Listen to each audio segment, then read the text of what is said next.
드디어 도착을 했습니다. 아이폰 11 박스고 아이폰 SE2, 아이폰 SE1 한번 뜯어보도록 하겠습니다.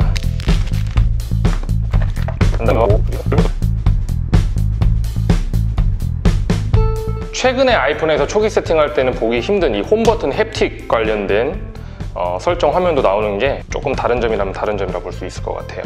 안녕하세요, 여러분의 합리적인 소비를 위한 리뷰 원픽입니다. 제가 간단하게 언박싱을 진행을 해봤고요. 하나하나씩 좀 말씀을 드려보고 싶은데요. 외관부터 한번 볼게요. 크기는 일단 아이폰 8의 폼팩터를 그대로 가져왔기 때문에 출시가 공식화되고 나서부터 기존 아이폰 7이나 8 유저분들은 어느 정도 좀 실망을 하신 게 사실이거든요. 차라리 그분들 입장에서는 예전 이 아이폰 SE 1세대의 디자인으로 돌아가면 약간 이 각진 디자인이 예전 디자인이긴 하지만 변화를 준다는 점에서는 조금 신선할 수 있다라고 봤는데 일단 그렇지 못한 점이 있어서 좀 아쉬워하셨죠. 근데 제가 막상 받아보니까 이 유리글라스 있죠? 이 유리글라스의 느낌이나 정중앙에 위치한 이 애플 로고의 이런 느낌 때문인지 디자인에서는 이쪽 전면 빼놓고 아이폰 11 시리즈랑 굉장히 비슷한 느낌을 주려고 노력한 것 같다는 생각이 들었습니다. 물론 아이폰 11 프로 쪽으로 가게 되면 조금 이런 느낌은 아니긴 하지만 어쨌든 최신 기종 중에 하나인 아이폰 11 시리즈랑 비슷한 느낌을 주려고 노력했다는 거, 이런 거 봤을 때 저는 디자인에 있어서 막상 받아보니까 생각보다 그렇게 나쁘지 않았습니다. 그리고 이 카툭튀, 심리적으로 그 마지노선에 딱 걸쳐있는 이 카툭튀인 것 같아요. 무슨 얘기냐면 아이폰 XS 맥스나 아이폰 11 시리즈의 이 카툭튀 같은 경우에는 좀 과도한 면이 있죠. 그래서 나름대로 11 때는 단차를 좀 줘서 뭔가 튀어나온 느낌을 좀 최소화하려고 노력했던 부분들도 있었고 그랬는데, 그래도 아이폰 XR이나 SE2 정도의 카툭튀면은 전체적인 미관 해치지 않는 선에서 굉장히 잘 뽑아낸 그런 카툭튀가 아닌가라는 생각이 듭니다. 사실 이제 싱글 카메라이기 때문에 좀 그렇지 외관만 보면은 카툭튀는 확실히 이 이전 세대 이 싱글 카메라 때가 아이폰의 전체적인 미관에 있어서는 훨씬 더 낫다라고 저는 생각을 하거든요. 깔끔하지 않습니까? 예, 두 번째는 크기입니다. 크기는 기존 아이폰 7이나 8과 동일하기 때문에 이미 이전 세대들을 사용해 보셨던 분들이라면 지금 여러분이 생각하고 계신 그 사이즈와 무게가 맞습니다. 완전히 동일합니다. 148g. 여기 보시면 라이트닝 커넥터가 그대로 적용이 되어 있고요. 측면 물리 버튼들 동일합니다. 그리고 제가 아이폰의 모든 시리즈 중에서 가장 만족스럽게 생각했던 게 바로 이 햅틱 홈 버튼입니다. 아이폰 7부터 적용됐던 건데 이게 물리 홈 버튼이 아님에도 불구하고 햅틱 모터를 이용해서 마치 물리 홈 버튼을 누르는 것 같은 느낌을 주거든요. 사용해보신 분들은 알죠? 저는 이거 아주 좋아합니다. 또 물리 홈 버튼 같은 경우가 고장률도 좀 높잖아요. 그런데 이거는 아주 마음에 드는 그런 홈 버튼인 것 같고요.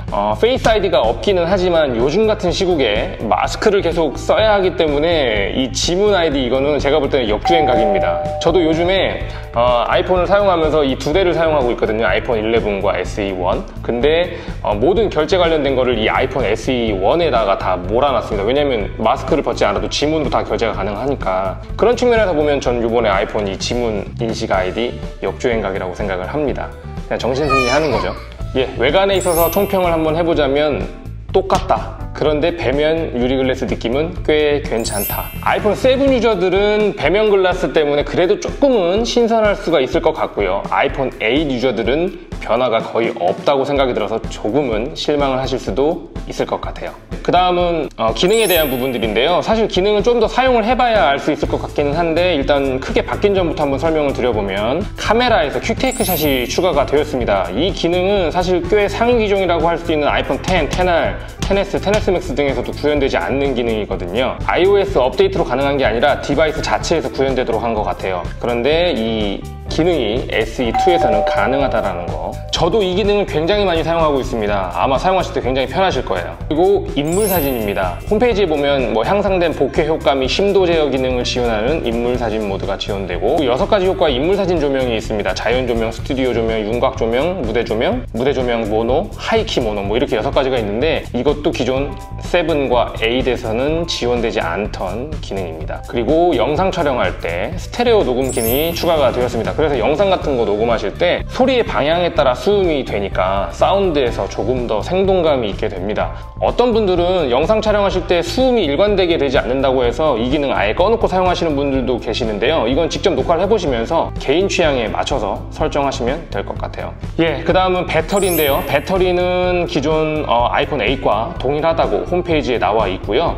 추가 기능으로는 무선 충전이 가능하다라는 점, 이거를 만족해 하실 분들이 많을 것 같습니다. 요즘은 무선 충전 지원되는 차량도 굉장히 많고 무선 충전 자체가 이제 상용화가 많이 되어서 있으면 편하겠죠? 제가 산 아이폰 SE2가 중국 정발이기 때문에 한 가지 내심 기대했던 게 있었습니다. 바로 물리 듀얼 유심인데요. SE2에서 물리 듀얼 유심까지 채택을 했더라면 정말 대박이었을 것 같은데 아마 좀 과한 요구가 아니었나 생각을 해봅니다.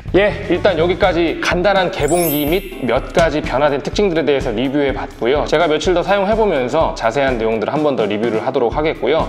보통 핸드폰 구매하실 때 다른 아이폰 11이나 XR, SE2 이런 것들 함께 고민하시고 비교하시는 분들 되게 많은 걸로 알고 있어요. 제가 그 부분들도 한번 준비해서 리뷰를 다시 한번 해보도록 할 테니까요. 다음 영상도 기대해 주시면 감사할 것 같습니다. 봐주셔서 감사하고요. 저는 지금까지 여러분의 합리적인 소비를 위한 리뷰 원픽이었습니다. 감사합니다. 빨리 영상 편집하자.